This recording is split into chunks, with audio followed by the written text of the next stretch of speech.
কাঁঠাল বিচির কাবাব অসাধারণ হয়েছে। দেখতেও কি ভালো হয়েছে না বলো? খুব অল্প মশলায় কিভাবে আমি করেছি, চলো তাহলে শিখে নিই আমরা। আর এত ভালো খেতে হয়, ভীষণ সুন্দর। হ্যালো বন্ধুরা, আমি শ্রাবণী, সকলকে স্বাগত জানিয়ে আজকের রেসিপি শুরু করছি। আজকের রেসিপি হচ্ছে কাঁঠাল বিচির কাবাব। কিভাবে আমি করি চলো দেখে নিই। এখানে কিছু কাঁঠাল বিচি সেদ্ধ করে আমি স্ম্যাশ করে নিয়েছি, আর তার সঙ্গে কিছু মশলা দেবো।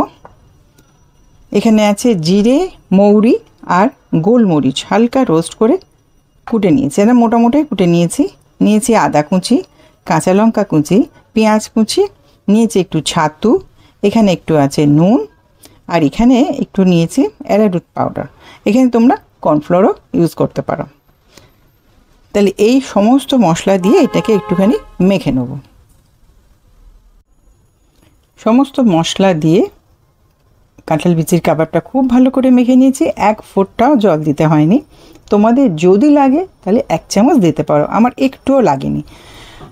তা এটা নিয়ে হাতে গোল গোল করে চ্যাপটা চ্যাপটা করে নিয়েছি। এবার ভাজবো, তার জন্য আমি একটা চাটুতে তেল বসিয়ে দিয়েছি। এটা ডিপ ফ্রাই করবো না। চলো,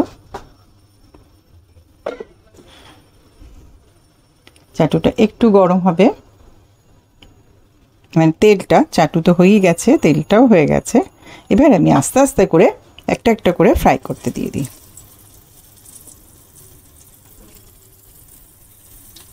এটা শ্যালো ফ্রাই করব।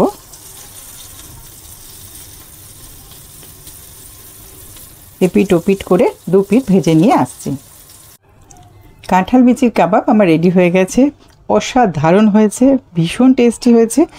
আর আমি উপর থেকে দেখো সাজিয়ে দিয়েছি, একটু টমেটো কেচাপ দিয়েছি, আর ওপরে সাদা সাদা করে একটু মেয়োনিজ দিয়ে সাজিয়ে দিলাম। দেখতে কি সুন্দর লাগছে বলো তো? আমাকে অবশ্যই জানিও কেমন লাগছে সাজানোটা। আর অবশ্যই বাড়িতে করে আমাকে জানিও, বাড়ির প্রত্যেকের খুব ভালো লাগবে। আর যদি ভালো লাগে তাহলে আমার পাশে থেকেও আর লাইক দিতে ভুলো না। আমার এই রেসিপিগুলো যদি তোমাদের ভালো লাগে তাহলে অবশ্যই আমার সঙ্গে থেকো, তার সঙ্গে সাবস্ক্রাইব করে রেখো আমার চ্যানেলটিকে, আর পাশে থাকা বেল আইকনটা কিন্তু ক্লিক করে রেখো, যাতে আমি যখন নতুন ভিডিও দেবো তার নোটিফিকেশান তোমরা ইজিলি পেয়ে যাবে। আর তার সঙ্গে লাইক, শেয়ার, কমেন্টস করতে কিন্তু একদমই ভুলবে না। আর বন্ধু বান্ধবদের সঙ্গে শেয়ার করো যদি খুব ভালো লাগে।